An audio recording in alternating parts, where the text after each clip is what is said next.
Hello, sir. Yeah, Actually, see, there there was was some problem. Yeah. yes. So now it's okay? Now it's not fine, sir. Now it's completely fine. So I don't know from where I should rewind and start. Yes, sir. Okay.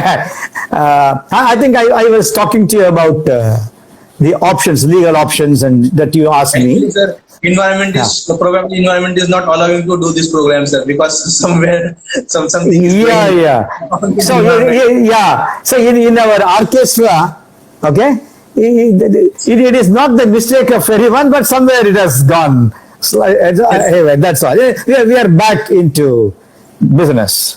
Okay. yes, sir. So I was talking to that one option is where our industries work with technology and engineering and see that environmental impacts are not there or minimized, then the legal option is one thing. And in order to do this, we have what are called state pollution control boards, right? They look into various aspects of environmental management and they give clearances, they issue clearances, they monitor and see that the industries, okay, are complying with the various legal things. And then similarly, we have Central Pollution Control Board, okay, which frames policies, and then it is all executed by the state boards. And these two are under the control and guidance of the Ministry of Environment and Forest. So again, India is one country where the Indian government has perhaps the most elaborate ministry to address every issue. Yes, sir. Every issue, including the ones that I told you in the beginning, not just the 5 components of physical components, but the unseen economic, social components of environmental aspects also. And so this ministry is the apex body which looks after, which guides, which controls all these things. Now, in 2010, right, the National Green Tribunal Act was enacted. Okay. And before this, there were a couple of tribunals, and let's not go into the history, okay? Yes. Because we Indians have this fantasy to spend more time on introduction and history. Let us not do that, right? So let's come to 2010, and just before that, India is a signatory to a lot of international treaties and commitments and so on. And in order to address this and in order to oblige the conditions of these declarations and so on, and also to fast track huge number of cases related to environment, and they were all pending before different courts. So in order to fast track, right, and adjudicate the matter, right, early, this National Green Tribunal Act was passed, and under that, NGT, or the National Green Tribunal, has been established. And it is no longer an infant organization. It is nearly 10-year-old boy, 10-year-old person now. And 1 decade, it's a very, very huge, very, very long time. And the experience of National Green Tribunal in achieving the goals of environmental protection is immense. And it is a very well structured body. It has one full-time chairperson who is a judicial, from the judiciary, from Supreme Court, right? All the chairpersons so far have been from Supreme Court judges. And then it has 2 kinds of persons. One is judicial members and then expert members. Judicial members, as you know, they are all retired judges with a lot of knowledge in the field of environment, and also experts drawn from different aspects of science, technology, engineering, right, and so on. right? IFS, IAS, and then professors and scientists and so on, who are all well versed in different aspects of environmental studies. And there are, these expert members and judicial members, they sit together on the bench in the court. You have the principal seat in Delhi, then you have one in Chennai for southern zone, one in Bhopal, one in Pune, okay, and Delhi of course, and then one in Calcutta. So the whole country is covered, and anyone who is aggrieved by anything related to environment can approach this tribunal, and then the act it tells how it is established and what is its formation, what is its jurisdiction, and then what are all the things that it is empowered to do, and then what is the procedure to be followed, right? And what are the powers. All these things are there in the act, and I don't want to go into all those details. And in the last 10 years, NGT has contributed very, very constructively, and to such an extent that the rest of the world is looking at us to see here is a country, one of the biggest democracies in the world, and they are having so much commitment to protect the environmental conditions, right, that they have on their own set up a body to see whether whatever is being done rightfully or not. It's a very, very beautiful concept, because I know the best about me. Nobody else knows about me better than myself. So as a country, this NGT, it is such a beautiful concept that we know where we are earning, where we are erring, where we have to go, right? And almost every aspect of environment has been adjudicated by NGT, and number of landmark judgment cases have been, judgments have been pronounced, and I would say for myself now, at least in the bench where I have worked, and then we have heard a cross section of environmental issues. And if you visit the website of NGT, you will know in other benches also what are all the various issues that they have adjudicated. And to sum it up, I would say NGT judgments have done the following. Number one, they have educated us on various aspects of environment. Number two, they have instilled a sense of responsibility, a sense of accountability in organizations that control environmental protection and management, like pollution control boards, industries, peripheral industries, core industries, including educational institutions, and so on, right? And then, at the highest level, in a number of judgments, I'm not going into the details, NGT orders have given direction to the ministry, pinpointing where to trim, where to tweak the policies, and based on some judgments of the tribunal, there have been changes in the policy. Environmental policy has been reviewed. Environmental procedures have been streamlined, right? And these are all positive takeaways from establishment of NGT and its working, right? And I don't know whether it is to my advantage or disadvantage. I was in NGT when it was born, so we had a lot of teething problems. So I have been a toddler in the institution. Now it has grown into a very active boy of 10 years old boy. Okay. Yes. Yep.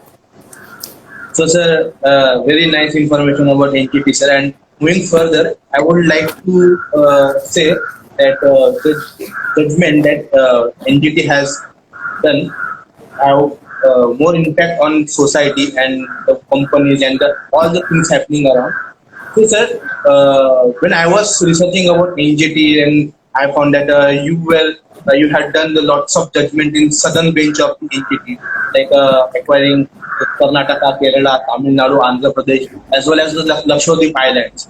So, sir, when I was searching, then I have found some case studies that I want to ask that please throw light on some case studies. And first of that is from the Aranmula Airport in Kerala. So, what was the scenario of Aranmula Airport? I didn't know that you would have done some research. Otherwise, Yes, I would sir, have prepared myself. I didn't know that. Anyway, good that you have done. Right? Anyway, you are a researcher. So, Yes, sir. if you tell me some specific cases that you have seen in your research, probably I will tell you something about that. Okay. You said Actually, sir, I Aranmula. have picked up four case studies, sir, from Oh, that's nice. as you said, in different states. So we Okay. have a diversity in cases also. So Oh, yeah, that's nice. Good one. Good I work. would like to first tell about Aranmula Airport in Kerala. What was the scenario? Oh, yeah, I think you are hitting the bullseye. Right. See, this I'll tell you about this Aranmula. In a place called Aranmula in Kerala, there was a proposal to establish an airport, Okay. primarily to meet the requirements of pilgrims who normally go to a place called Shabarimala. Shabarimala is one of the famous pilgrims stations in southern India, in Kerala state, and people from all over the world, right, visit that.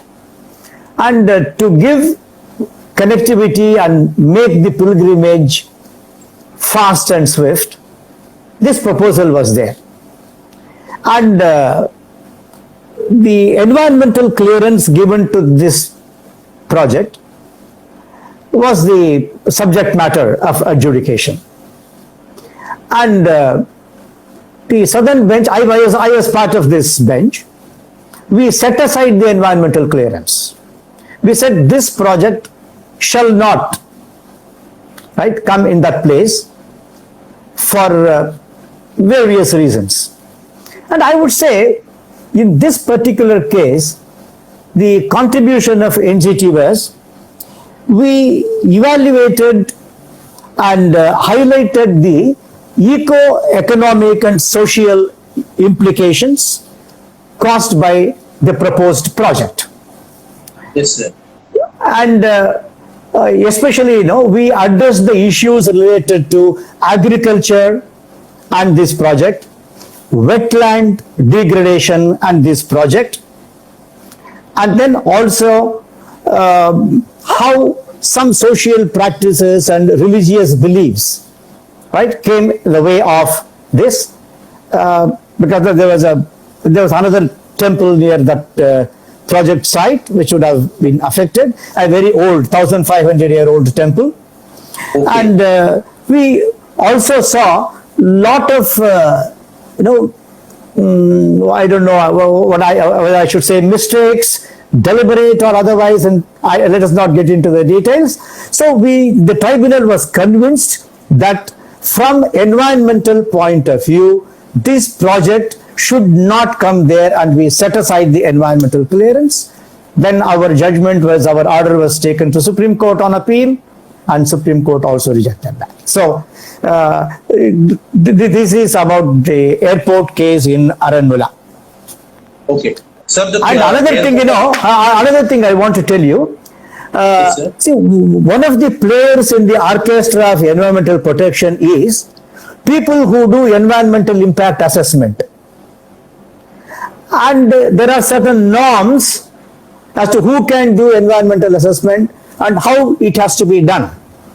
Okay. And this was openly flouted in this particular project. And so that was another reason why we said, no, you cannot go against the law. You cannot go against what is prescribed in the notification and then still get the clearance. I mean, so this also helped the ministry to look into that.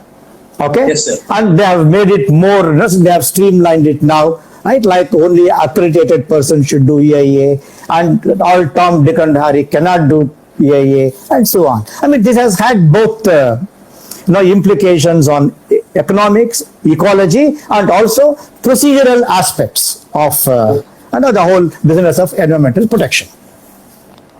Yes, sir. Yeah. So then, sir, the Aranmula airport was built or not? Was No. came there another place? No. Yeah, As far as this is concerned, no. No No. means total No. no. No, total no. No, yes, Total sir. no, yes. Yeah. Yes, sir. That's a very great thing, sir. If the entity says no, that means do whatever you wanted to do. The project is No, not just NGT. They took it to Supreme Court, and Supreme Court also said no. Oh, sorry. Yes, yeah. That's great, sir. So- That the environmental laws are getting strengthened, sir. And as we go to the second case, that was from Tamil Nadu, the coastal regulation zone case. Sir, what was that, sir? Coastal regulation zone case. Oh, yeah. I mean, Krishna, you have done a good research, huh? Good research. See, this particular thing, this coastal regulation, actually it started as a small case in Pondicherry. Okay. Pondicherry is a union territory, just abutting Tamil Nadu. So the case started there. Okay. Some problem in the coast, some initiative by the local government, and some, I think, maybe some NGO or someone, and the affected party knocked the doors of the tribunal, and then it extended. Tamil Nadu also. Right.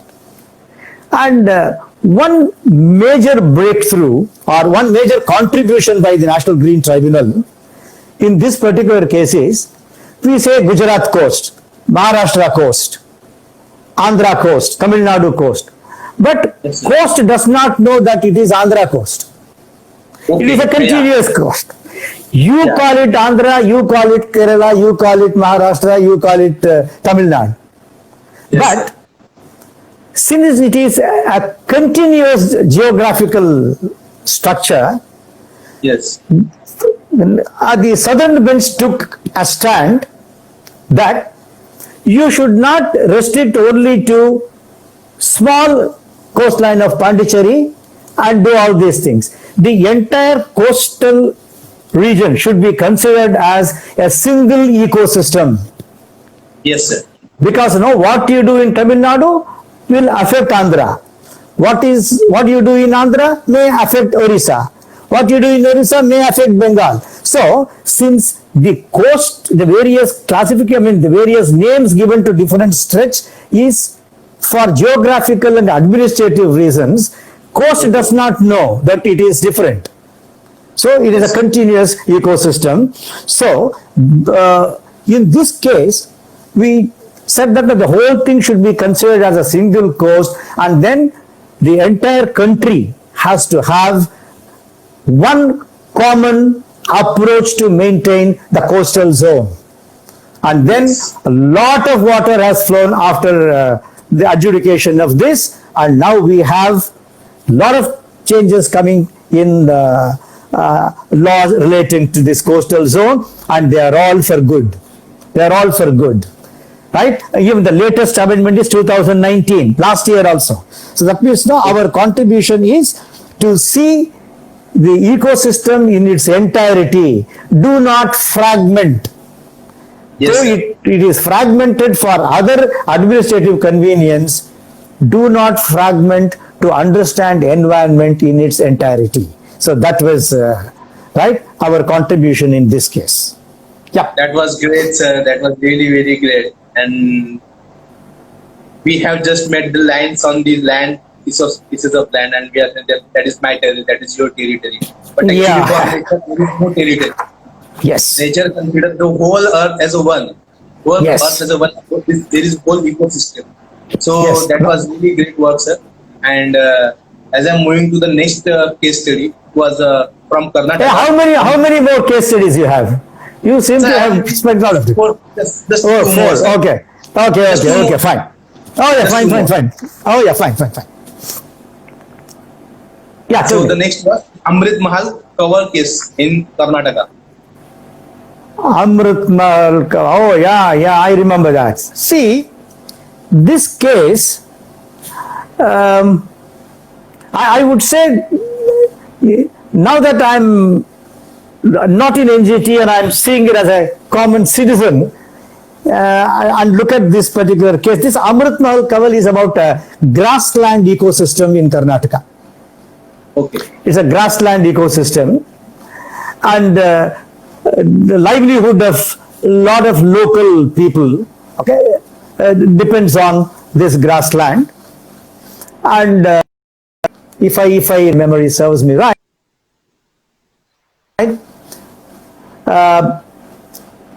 number of organizations, they wanted to put different units in that grassland ecosystem, like Indian Institute of Science and then Department of Atomic Energy or Space, whatever, and then number of them. And then the person who filed this case, his case was that the grassland ecosystem is being taken away for developmental purposes, and it should be stopped.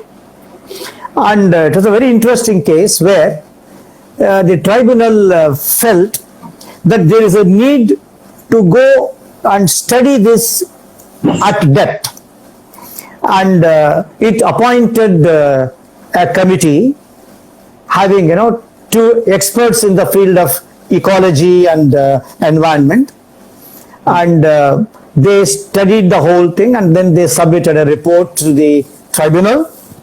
And then, considering several aspects of the case, I would say, though the judgment would appear that the applicant has lost the case, Okay. and the others have won the case. But I can tell you, if you happen to read the judgment, now that you are a researcher, you have already done some research, you go through the judgment, you will find in this particular case, the winner was the environment. Okay. Not the person who filed the case, not the person against whom it was filed.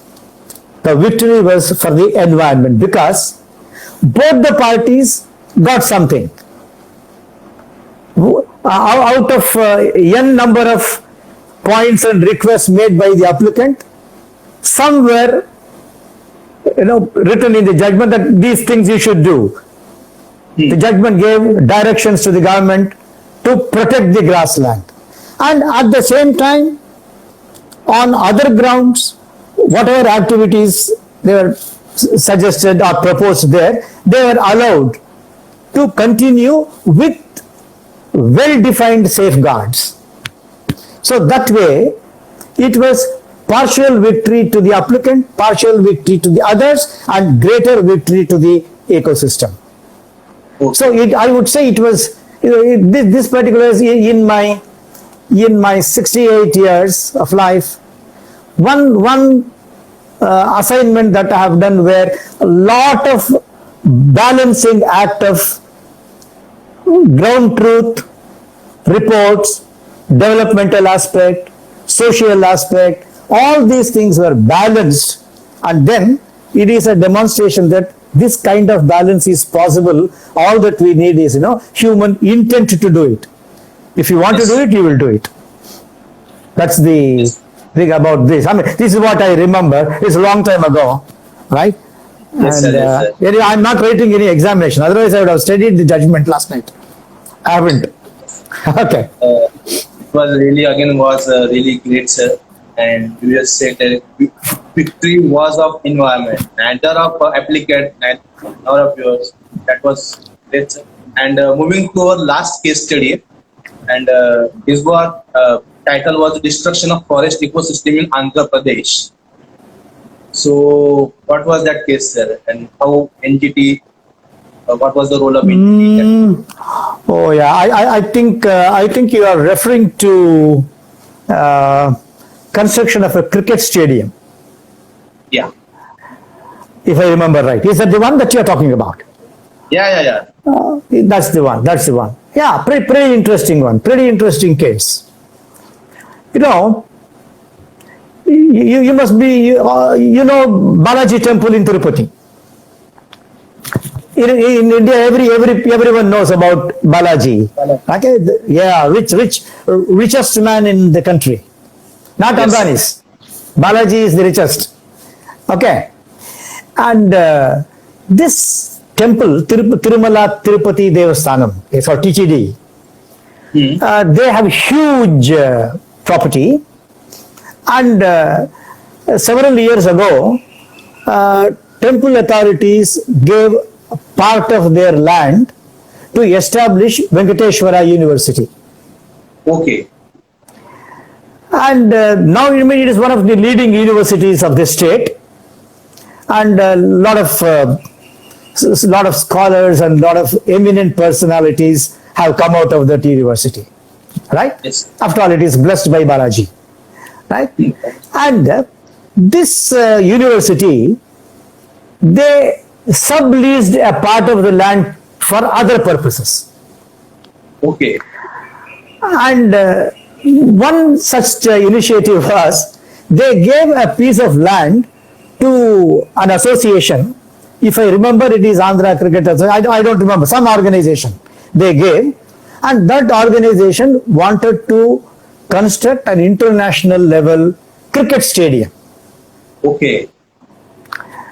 I mean, it's fine, because you know, Indians are cricket crazy. Okay, And not sir, only Indians, even stadium is in now, yeah. the whole the stadium has been now. Yeah, it's there in your place. Yeah. Yeah, so, right, and we are so crazy, even in COVID times, a cricket match is going on somewhere. I saw West Indies and England, they are playing something. Anyway, they wanted to build a beautiful stadium. Good, agreed. But then, they cut about 40,000 trees.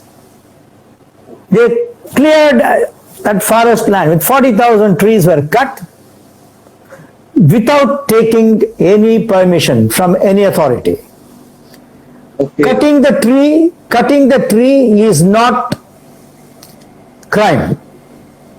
Cutting the tree without proper permission, without proper clearance from concerned authorities is a punishable crime.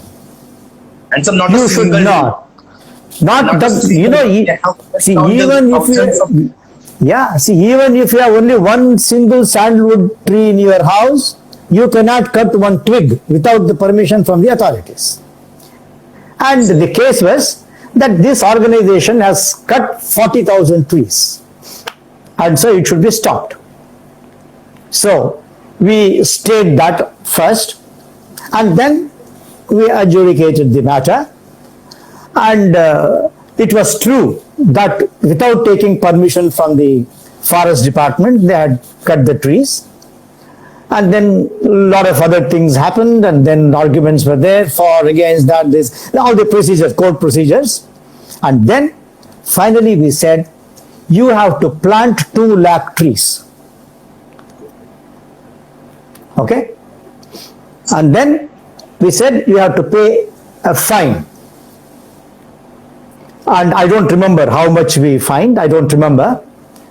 And then we said you have to pay this money to the original owner of This land. this land, namely Lord Balaji.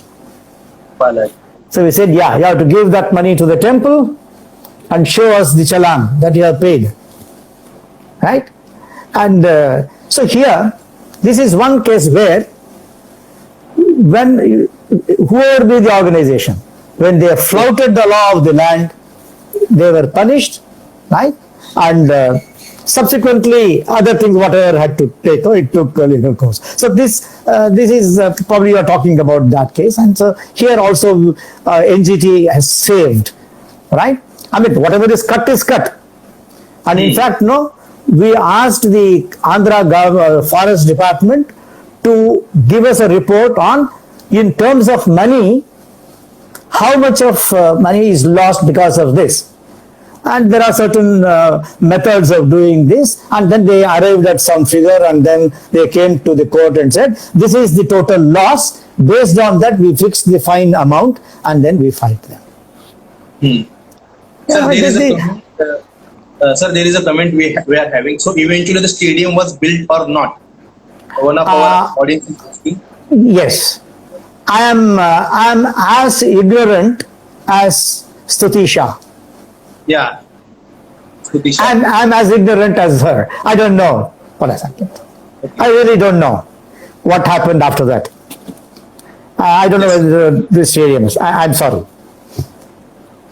So if she comes to know of that, she can inform me also.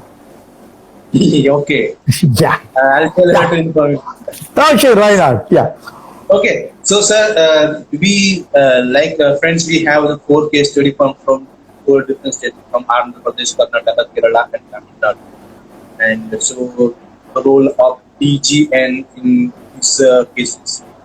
Sir, as we have a current issue, that current government have some changes and have some there is an environmental impact assessment 2020 new bill is in public domain. So, sir, what are your views on that, sir? So this is it is a private question asked in public.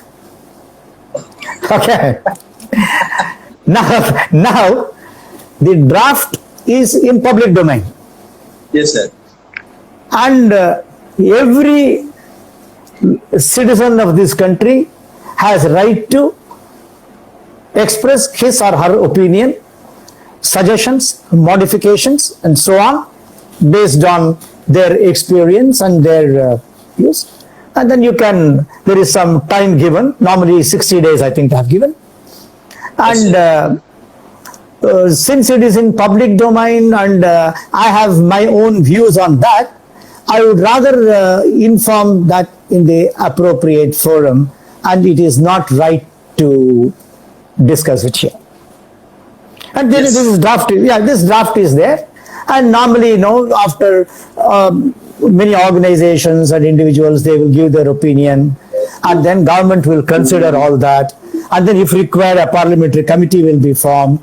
I mean, there are there is a lot of time, and then sometimes, many organizations, they conduct workshops and roundtables, right, to discuss this and to make suggestions, right?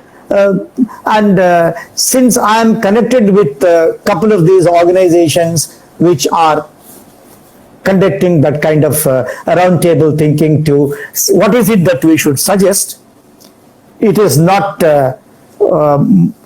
legal or moral on my part to say my opinion on that. But anyway, all that I would say is it shows the sincerity on the part of the government to revisit the notification.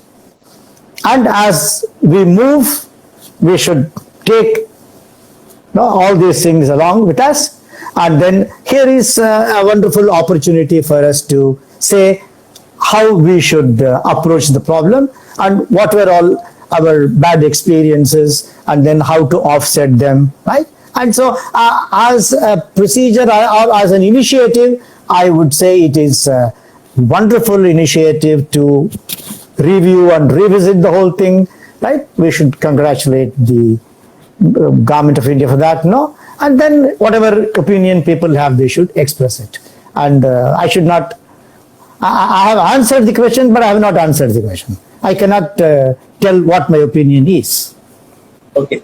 Yeah. Sir, then please tell me in my private, sir. I will call you and then we can discuss it in private. I don't know. I don't know. Okay. Try your luck. Yes. Try your luck. Okay. Continuing to further on this, sir. So we are actually moving to the last question of mine, sir. Then we will be starting a short question answer session. We will be taking 2 to 3 questions from audiences. Okay. So, sir, my question is that, sir, what should be the future roadmap for the environmental protection in India? According to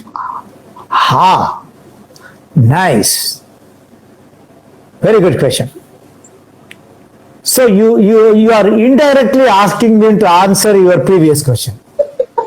Yeah. Right? You are a clever guy. You are a very clever guy. So I should play my card now. I should play Jack now. Okay. Okay.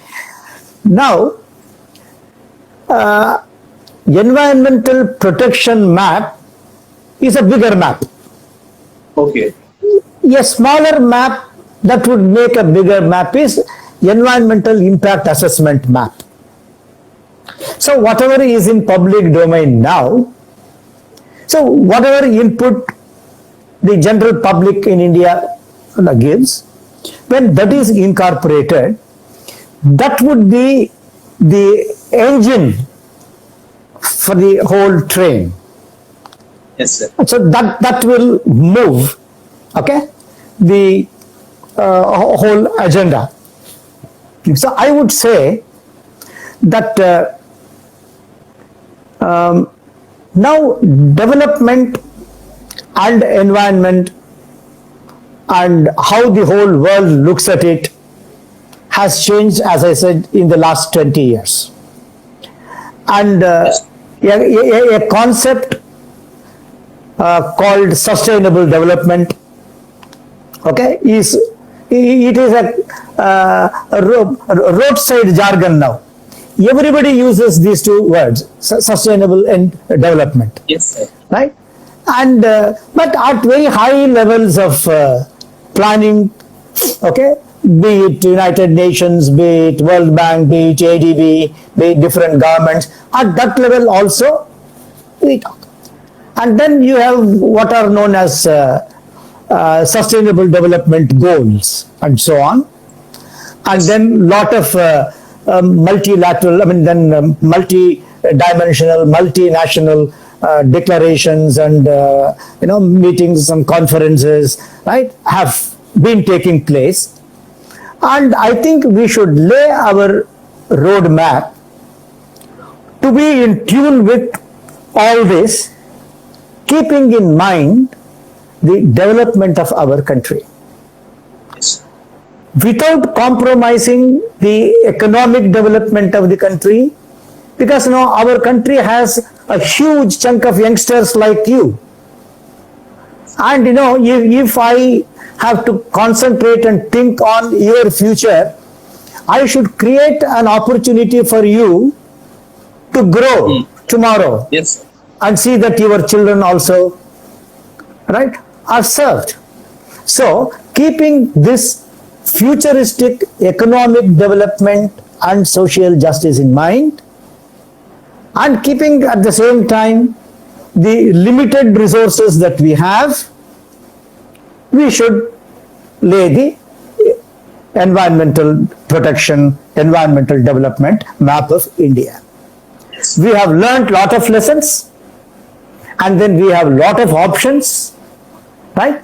International options. We know where we can grow, we know how we can grow, and then without compromising on this, we should have a roadmap. I know what I am telling may appear like a theory. Yes, sir. So going back to my first comments today, we have to see from science to law side. Don't go from law to science side.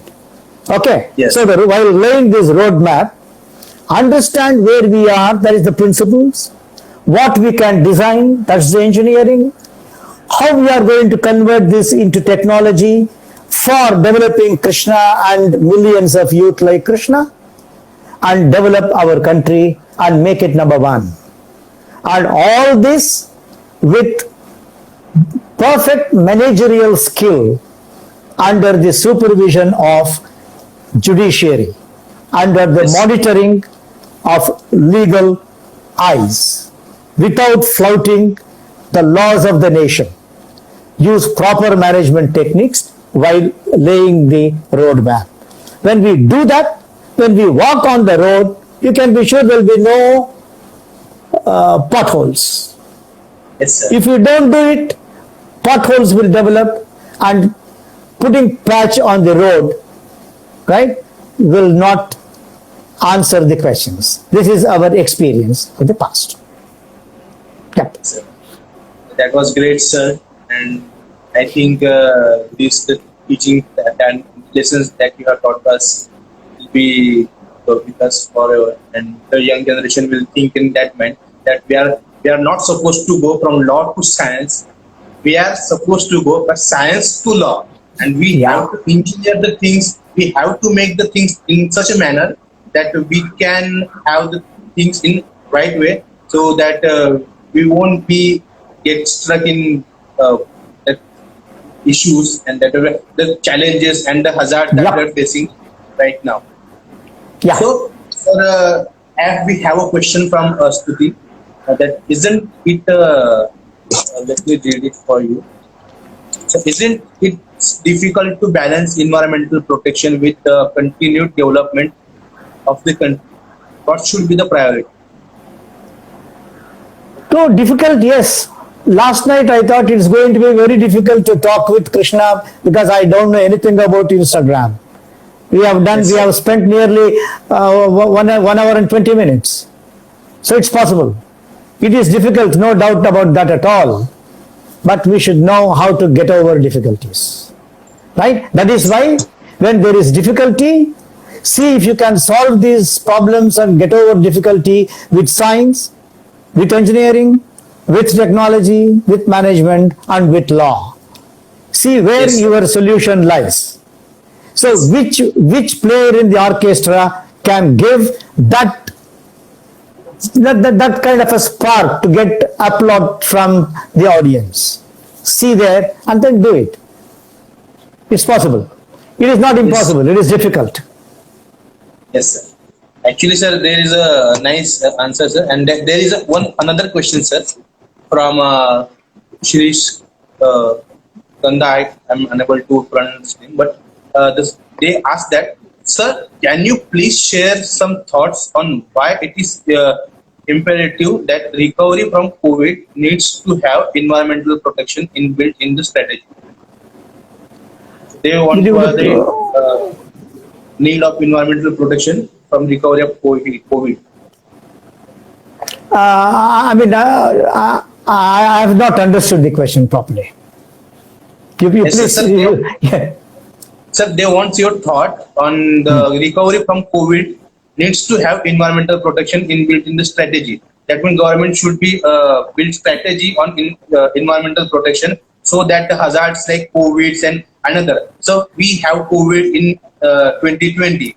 Probably we have another disease came out from another sources. So what should be our environmental approach that these kinds of pandemic and these kinds of disease cannot be spread?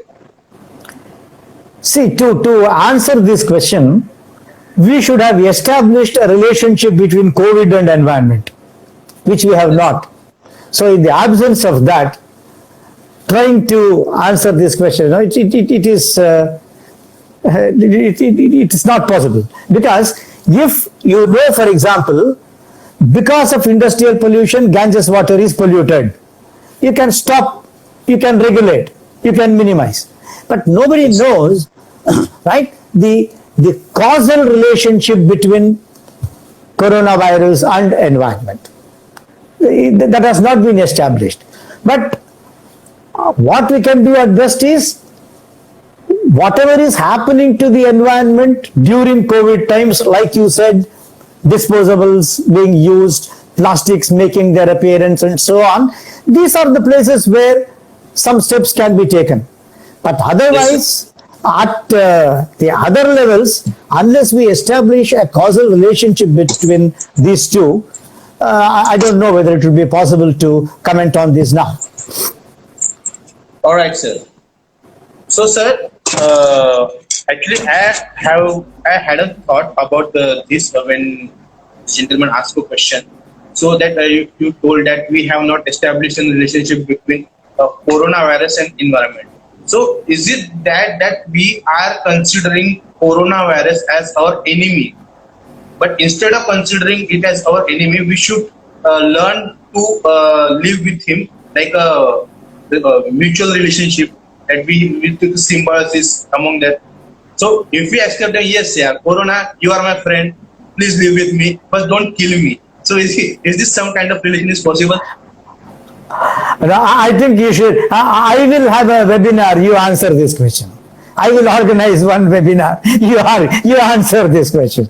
Okay, it's very difficult. I give up, man. I just give up on this. No. No, sir. It was just a thought. It was No, just a no. thought. See, it's like, no, it is not being enemy or friendly.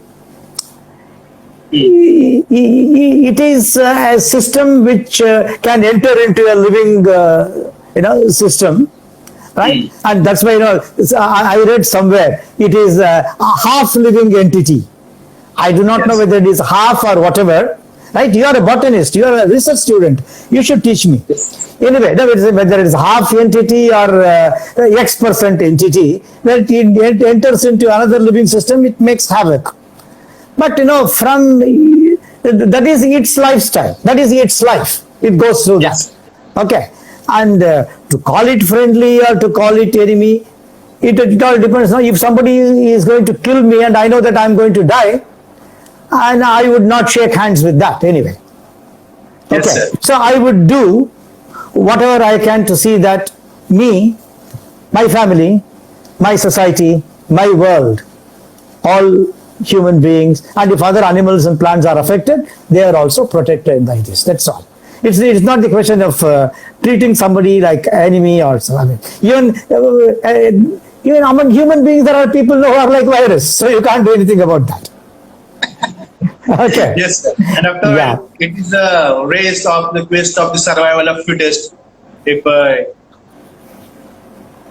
Anyway, get dominant over us, then obviously we are going to get. And if we get dominant over the coronavirus, then obviously coronavirus is will be not there anymore.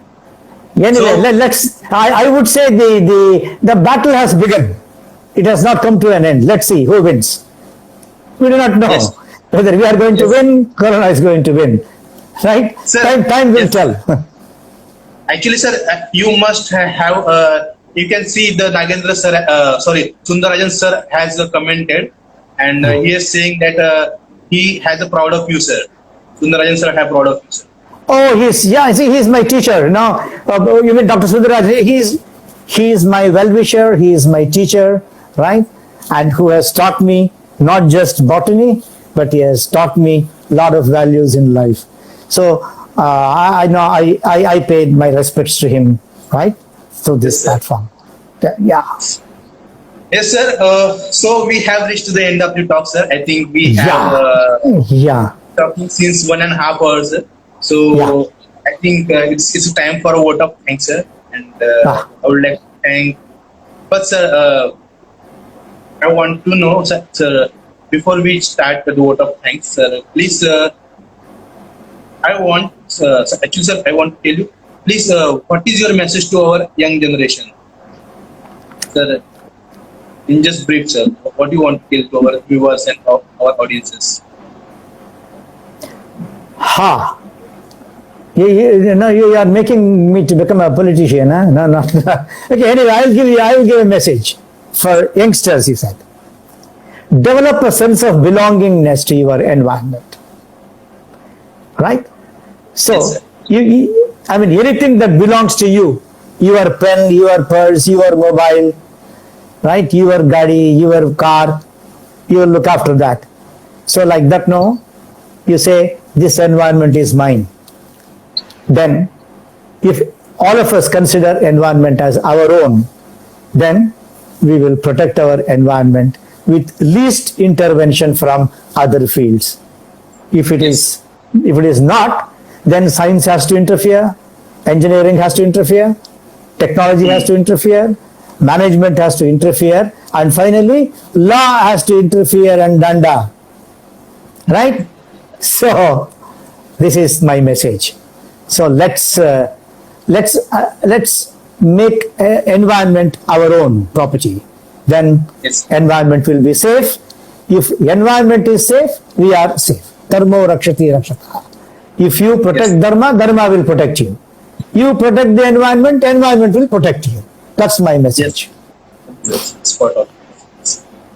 So, sir, thank you, sir, for sharing such a valuable experiences with our viewers, and we are grateful to you for sparing some time, your time, and coming live us today and to enlighten everyone over various environmental issues and giving us a glimpse of how such cases are solved in court.